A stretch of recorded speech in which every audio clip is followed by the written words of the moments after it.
우리는 복음의 완주자라는 제목으로 말씀 가운데 하나님의 은혜를 나누도록 하겠습니다. 우리 올림픽이나 여러 가지 스포츠 경기를 보다 보면 여러 사람이 한 가지의 목표를 가지고 뛰는 경주 스포츠를 볼 수 있습니다. 예를 들어서 수영, 달리기, 마라톤과 같은 것들이 그런 운동들입니다.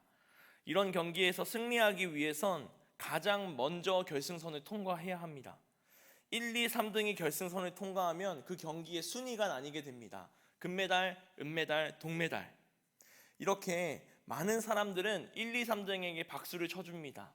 그때 3등 이후에 있는 사람들, 4, 5, 6, 7등은 다른 사람들에게 시선을 받지 못하지만 카메라에 잡히지도 않지만 그들의 경기를 끝까지 마무리하는 모습을 볼 때가 있습니다.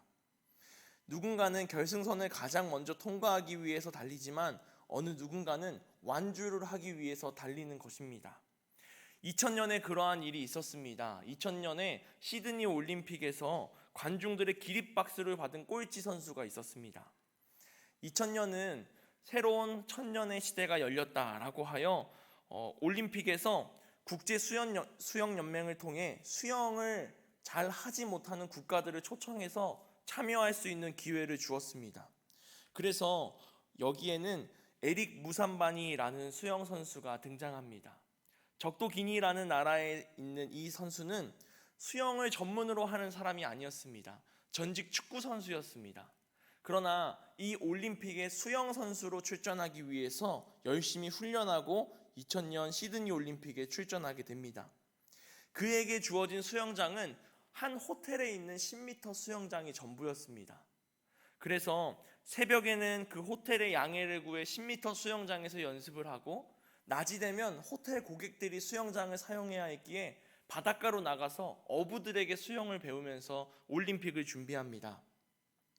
이렇게 출전한 올림픽에 이 무산바니 선수는 출발 신호가 울린 후 뛰어들어서 개헤엄으로 수영을 하게 됩니다. 많은 선수들이 100m 레이스를 마치고 도착했을 때 이 무산바니는 반절을 갔습니다. 그때부터 관중들은 일어나서 그에게 박수치며 응원하기 시작합니다. 모두가 가장 빠르다고 이야기하는 자유형의 수영 방법이 아니라 개헤엄으로 치는 거지만 그 선수는 100m를 완주하였습니다. 100m 경기에 마침표를 찍자 전 세계에 있는 사람들이 그 자리에서 그 에릭 무산바니라는 선수를 박수치며 응원했습니다. 다른 사람의 시선을 신경 쓰지 않고 나에게 주어진 경주를 끝마치는 것, 이것이 바로 완주한 사람들이 얻을 수 있는 기쁨과 완주한 사람들이 누릴 수 있는 행복일 것입니다. 삶을 살아가다 보면 때론 우리가 심각한 어려움에 처할 때가 있습니다. 누군가는 건강과 관련된 것을 경험합니다. 건강에 비상등이 켜졌습니다. 예를 들어 과체중이라는 경고등이 켜졌다고 해봅시다. 여러 가지 나의 몸의 신호가 위험의 신호를 주고 있습니다. 이건 아니다 싶을 정도로 체중계의 숫자가 올라가고 나의 겉모습이 변합니다. 그러면 한 번도 경험해보지 못한 이 몸무게를 보면서 나는 꼭 다이어트를 해야겠다라고 다짐합니다. 그러나 다이어트는 항상 내일부터 시작한다라는 이야기가 있죠. 이렇게 쉽게 시작하지 못하는 것이 다이어트라는 뜻입니다. 열심히 마음을 먹어서 금식도 하고 운동도 하고 소식을 하고 매일 저녁 시간을 내서 나의 몸을 건강하게 만들기 위해 노력합니다. 꾸준히 행하면 나의 몸무게가 치고 올라가는 것을 잠깐 꺾을 수 있습니다. 그리고 몸무게가 줄어드는 것을 볼 수 있습니다. 그러나 한 가지 문제가 더 찾아옵니다. 그것은 요요 현상이라는 겁니다. 내가 살이 빠졌지만 잠깐 방심하는 사이에 원래대로 불어있는 나의 몸무게를 보는 것이죠. 그럴 때마다 우리는 이렇게 말해야 합니다. 내가 여기까지 어떻게 왔는데 이 다이어트를 포기할 수 있을까라는 것입니다. 작심삼일도 매일같이 하면 꾸준히 할 수 있다고 이야기합니다. 3일 동안 작심하고 하루 무너졌으면 다시 작심삼일 하면 됩니다. 3일하고 하루 쉬고 3일하고 하루 쉬고는 매일 안 하는 것보다 낫다라는 것입니다. 우리가 인생의 여정을 살아가면서 반드시 이와 같은 어려움을 경험합니다. 그때 우리는 이런 생각을 합니다. 내가 여기까지 어떻게 왔는데 작심삼일이 무너져도 다시 작심삼일 하면 되지 라고 생각하면서 우리의 우선순위를 바로 세워나가는 우리가 되길 소망합니다. 오늘 본문 말씀에 보면 복음을 가지고 이와 같이 임하자라는 사도 바울의 이야기가 적혀 있습니다. 23절 말씀을 함께 봉독해 보겠습니다. 오늘 본문 말씀 23절입니다. 내가 복음을 위하여 모든 것을 행함은 복음에 참여하고자 함이라. 아멘. 내가 복음을 위하여 모든 것을 행함은 복음에 참여하고자 함이라 라고 고백하고 있습니다.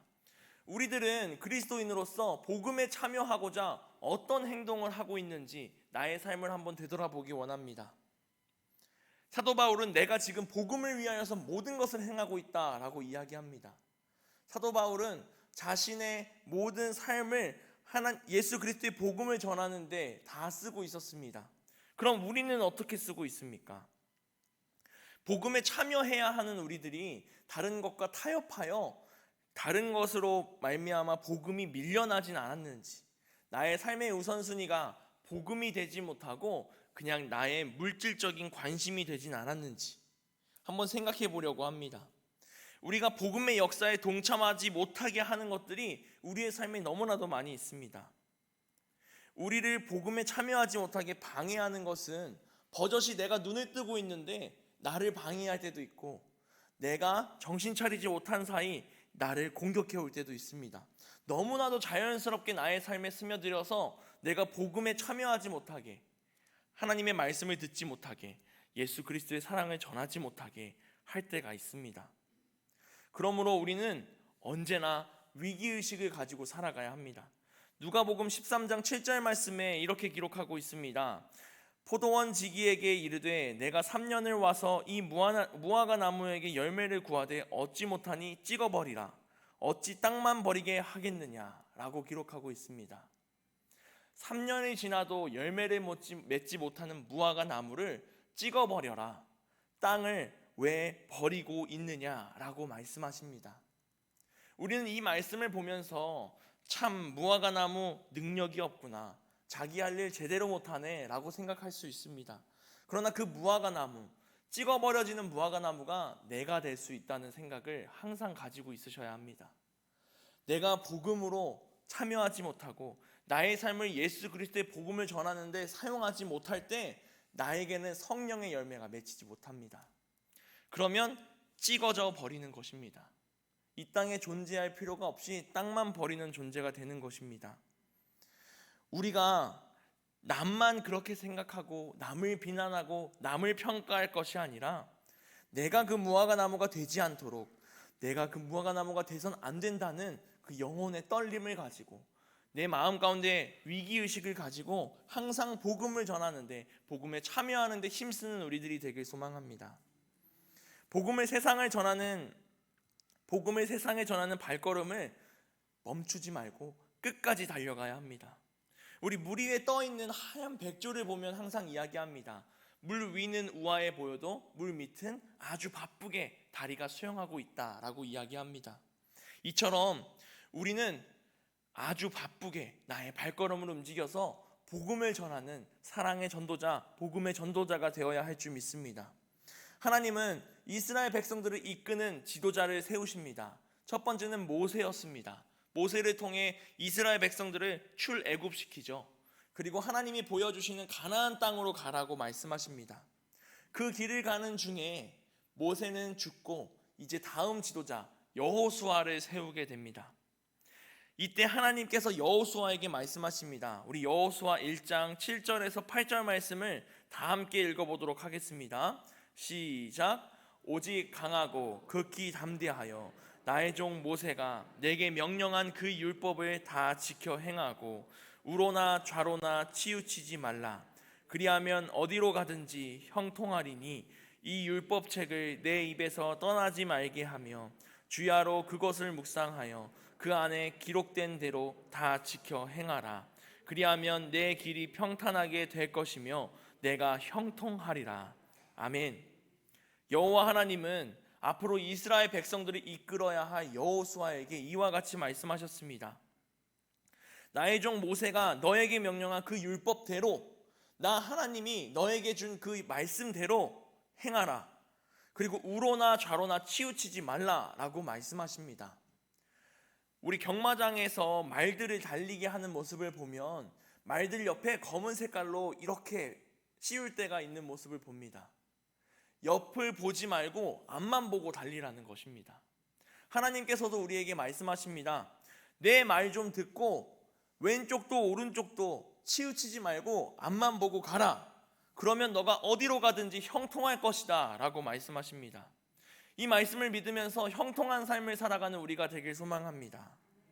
또한 더불어서 하나님의 말씀을 입에서 떠나지 말게 하고 주야로 이 말씀을 묵상하고 이 안에 기록된 대로 다 지켜 행하라 라고 말씀하고 있습니다. 복음에 참여하라는 말씀입니다. 하나님의 말씀에 참여해라. 그 말씀에 순종하고 그 말씀을 듣고 그 말씀대로 살아가라 말씀하십니다. 여호수아에게는 광야가 펼쳐졌습니다. 이스라엘 백성들을 이끌고 내가 하나님이 가라고 한 곳까지 가야 합니다. 그러나 여태까지 이스라엘 백성들이 걸어온 그 길을 보면 물이 없어서 불평하고 먹을 것이 없어서 불평하고 적들과 맞서 싸워야 해서 불평하고 가야 할 길이 막혀서 불평하는 모습을 봅니다. 지도자 모세는 그 모든 불평을 가지고 하나님께 물어보면서 이스라엘 백성들을 이끌었습니다. 그러다가 하나님의 말씀대로가 아닌 내가 화를 못 이겨서 실수를 할 때도 있었죠. 여호수아에게는 굉장히 힘든 일이 짊어지게 된 것입니다. 이때 하나님이 말씀하시는 겁니다. 어렵겠지?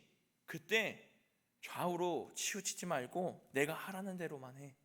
그러면 너가 형통할 것이고 너가 가는 길이 평탄할 것이다 말씀하십니다.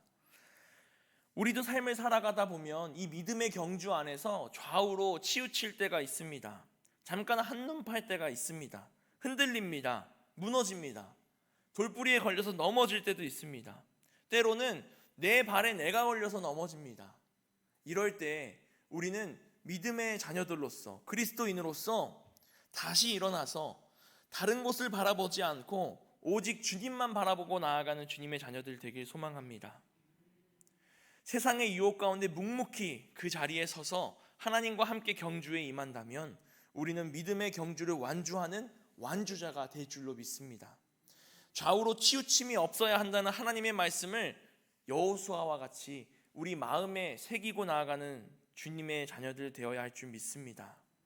하나님은 전쟁을 앞두고 있는 여호수아에게 또 이스라엘 백성들에게 이 성경 말씀 가운데 전쟁을 앞두고 있는 주님의 자녀들에게 가만히 서서 보라고 말씀하셨습니다. 우리가 할 것은 하나님을 믿고 하나님의 말씀대로 행하며 가만히 서서 하나님이 나에게 응하시는 것을 보는 것뿐입니다. 불안해하지 말고 하나님을 바라보며 나아가는 우리가 되어야 합니다. 우리 오늘 본문 26절을 다시 한번 읽어보도록 하겠습니다. 오늘 본문 말씀 26절 함께 읽습니다. 그러므로 나는 다름질하기를 향방 없는 것 같이 아니하고 싸우기를 허공을 치는 것 같이 아니하며. 아멘. 우리가 어딘가 목표를 두고 달려가야 하는데 정확한 방향을 몰라서 이곳저곳 돌아가다 보면 결국 제자리인 모습을 발견합니다. 또한 상대방과 싸워야 하는데 상대방을 치지 못하고 허공에 주먹을 내지르면서 내 체력을 소모할 때가 있습니다. 우리의 삶을 보내다 보면 이 말처럼 허공을 치는 싸움이 너무나도 많이 있습니다. 허투루 힘을 쓰는 것이죠. 정말 하나님이 원하시는 것은 이것이 아닌데 거기에 집중하여 내 생각대로 힘을 쏟아붓는 자녀들의 모습이 있습니다. 다이어트 할 때도 마찬가지입니다.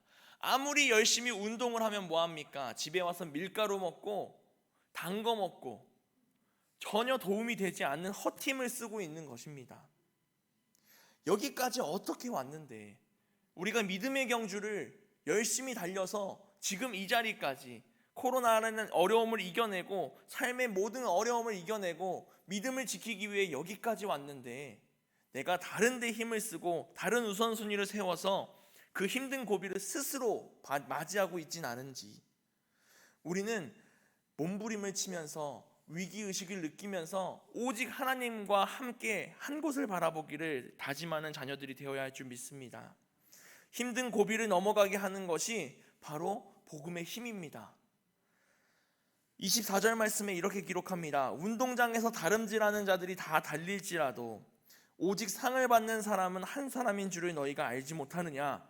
너희도 상을 받도록 이와 같이 다름질하라 라고 하나님이 말씀하십니다. 모두 하나님의 상을 받는 주님의 자녀들 되길 소망합니다. 사도 바울은 마지막으로 27절에 이와 같이 말씀합니다. 우리 오늘 본문 말씀 27절 함께 봉독하겠습니다. 내가 내 몸을 쳐 복종하게 함은 내가 남에게 전파한 후에 자신이 도리어 버림을 당할까 두려워함이로다. 아멘. 하나님의 복음에 참여하여 하나님의 복음의 모든 것을 행하고 있는 사도 바울은 나 스스로를 내가 치고 있다라고 고백합니다. 한눈 팔지 못하게 하는 것입니다. 내가 남에게 복음을 전한 후에 나 스스로가 버림받을까 봐, 내가 도리어 한눈 팔고 하나님으로부터 멀어질까 봐 나 스스로를 쳐서 복종하게 하고 있다라고 고백합니다. 우리는 누구나 경주를 하게 되면 긴장합니다. 출발선에 서 있는 사람들의 마음이 얼마나 떨릴까요? 4년 동안 한 가지 목표를 두고 올림픽에 출전한 선수들도 부정 출발로 인해서 어이없게 탈락하는 경우가 있습니다. 이 모든 것은 긴장되기 때문에, 불안하기 때문에, 내 힘으로 하려고 하기 때문입니다. 우리는 하나님을 믿는 자녀들로서 우리의 믿음의 경주 이 자리에 섰을 때 오직 하나님이 부르심에 임하여 하나님의 상을 받기 위하여 달려가는 우리가 되길 소망합니다. 빌립보서 3장 14절 말씀에 이렇게 말씀합니다. 표대를 향하여 그리스도 예수 안에서 하나님이 위에서 부르신 부름의 상을 위하여 달려가노라. 아멘. 우리는 모두 하나님이 부르신 자녀들입니다. 하나님이 우리를 부르셨습니다. 우리들이 처해 있는 상황과 환경과 나의 모든 상태가 다 다를지라도 한 가지 확실한 것은 하나님이 우리의 상황에 맞게 우리를 불러 써주신다는 것입니다. 우리의 자리에 맞게 복음에 임할 수 있도록, 복음에 참여할 수 있도록 우리를 부르셨습니다. 그리고 함께 달려가도록 나의 손을 잡고 계십니다.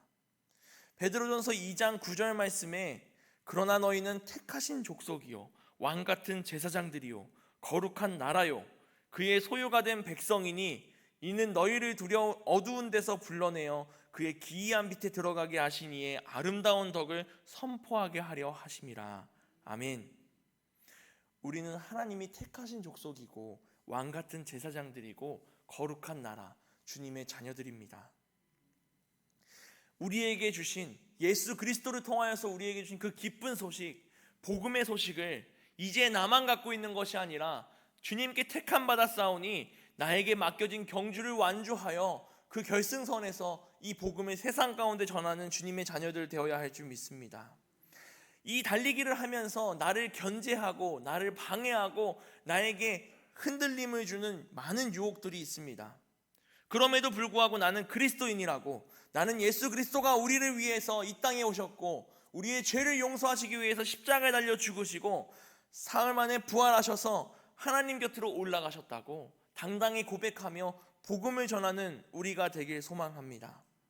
여기까지 우리를 인도하신 분도 하나님이시고 앞으로도 우리를 인도하실 분도 하나님이십니다. 흔들릴 필요 없고 두려워할 필요 없고 앞만 보고 하나님이 가자고 하는 데까지 손잡고 그 경주를 완주하는 우리 모두가 되길 소망합니다. 기도하겠습니다. 사랑과 은혜가 충만하신 하나님 아버지, 우리 모두가 하나님이 우리에게 주신 그 삶을 가지고 나의 생명을 다해 복음을 전하며 나아가는 복음의 완주자 될 수 있도록 인도하여 주시옵소서. 혼자서는 뛸 수 없는 경기일지라도 주님이 나의 손잡고 함께 달려가 주시니 내가 주님을 믿고 앞만 보고 주의 말씀대로 달려가 그 경주를 완주하여 승리자가 되어 주님의 상을 받아 나아가는 주님의 자녀들 되게 하여 주시옵소서. 사랑이 많으신 예수님의 이름으로 기도했습니다. 아멘.